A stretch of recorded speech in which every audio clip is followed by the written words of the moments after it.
नमस्कार दोस्तों, क्या आपने कभी असफलता का स्वाद चखा है? क्या आपको कभी ऐसा लगा कि आप सब कुछ खो चुके हैं और अब आगे बढ़ने का कोई रास्ता नहीं बचा? तो दोस्तों, आज मैं आपको एक ऐसी प्रेरक कहानी सुनाने जा रहा हूं जो न केवल आपके दिल को छू लेगी, बल्कि आपको ये भी सिखाएगी कि असफलता वास्तव में सफलता का पहला कदम होती है। यह कहानी है महात्मा गौतम बुद्ध की, जिन्होंने असफलता को जीवन का सबक मानकर पूरी दुनिया को सिखाया कि कैसे हर चुनौती के पीछे एक नई राह छिपी होती है। चलिए इस कहानी में डूबते हैं और सीखते हैं कि कैसे हम अपनी जिंदगी में असफलता को अवसर में बदल सकते हैं। एक दिन बुद्ध एक छोटे से गांव में अपने शिष्यों के साथ ठहरे हुए थे।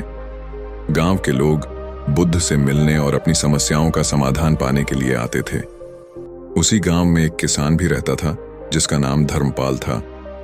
धर्मपाल बहुत मेहनती और ईमानदार था, लेकिन वह जीवन में हमेशा असफल रहता। उसने खेती में कड़ी मेहनत की, लेकिन फसलें कभी ठीक से नहीं हुई। उसने व्यापार शुरू किया, लेकिन घाटा ही हुआ। धर्मपाल का जीवन संघर्ष से भरा था। वह हर रोज अपने भगवान से प्रार्थना करता और अपने भाग्य को कोसता। एक दिन उसने सुना कि गौतम बुद्ध गांव में आए हैं। उसने सोचा, अगर कोई मेरी समस्या का समाधान कर सकता है तो वह बुद्ध ही हैं।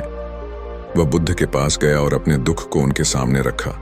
उसने कहा, भगवान, मैंने जीवन में हर संभव प्रयास किया, लेकिन हर बार असफल रहा। अब मुझे समझ नहीं आता कि मैं क्या करूं। मेरी मेहनत कभी रंग क्यों नहीं लाती? बुद्ध मुस्कुराए और बोले, धर्मपाल, क्या तुमने कभी सोचा है कि असफलता का असली कारण क्या है?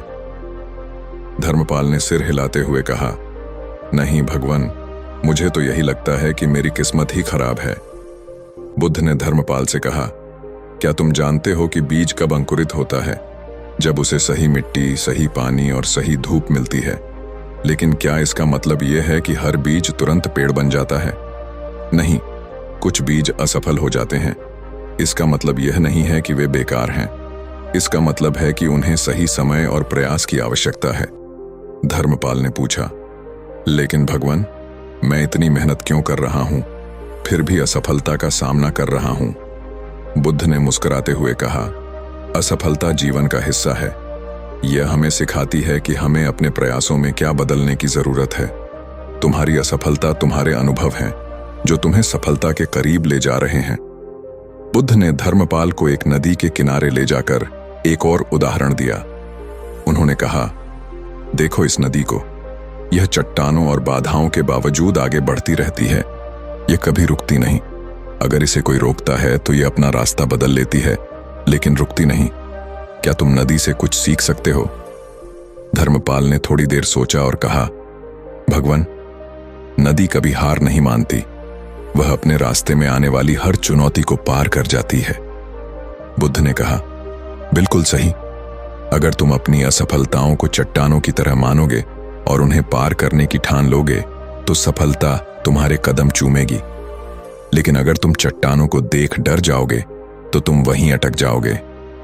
बुद्ध ने धर्मपाल से एक और सवाल पूछा, क्या तुम जानते हो कि बांस का पौधा कितना खास होता है? धर्मपाल ने उत्तर दिया, नहीं भगवान, मुझे नहीं पता। बुद्ध ने समझाया, जब बांस का बीज बोया जाता है तो पहले 5 साल तक वह जमीन के नीचे रहता है। लोग सोचते हैं कि वह मर गया है या उसमें कोई जान नहीं है, लेकिन असल में वह अपनी जड़ों को मजबूत कर रहा होता है। 5 साल के बाद वह अचानक बहुत तेजी से बढ़ने लगता है और कुछ ही हफ्तों में बड़ा पेड़ बन जाता है। धर्मपाल आश्चर्यचकित होकर बोला, तो इसका मतलब है कि असफलता के समय हमें धैर्य रखना चाहिए? बुद्ध ने मुस्कुराते हुए कहा, बिल्कुल, धैर्य ही सफलता का आधार है। अगर तुम जल्दबाजी करोगे तो अपनी जड़ों को मजबूत नहीं कर पाओगे। धर्मपाल ने बुद्ध से आखिरी सवाल किया, भगवान, अगर मैं असफल होता रहूं तो क्या मुझे अपने प्रयास बंद कर देने चाहिए?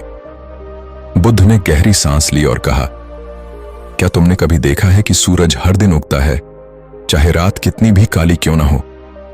उसी तरह तुम्हें हर दिन नए प्रयास करने चाहिए। सफलता का रास्ता वही पाता है जो हार मानने से इनकार करता है। याद रखो, तुम्हारा हर प्रयास तुम्हें एक कदम और करीब ले जाता है। बुद्ध की इन बातों से धर्मपाल का मन शांत हो गया। उसने ठान लिया कि अब वह अपनी असफलताओं को अपने गुरु के रूप में मानेगा और धैर्य के साथ अपने लक्ष्य की ओर बढ़ेगा। अगर आप भी जीवन में असफल हो रहे हैं तो घबराइए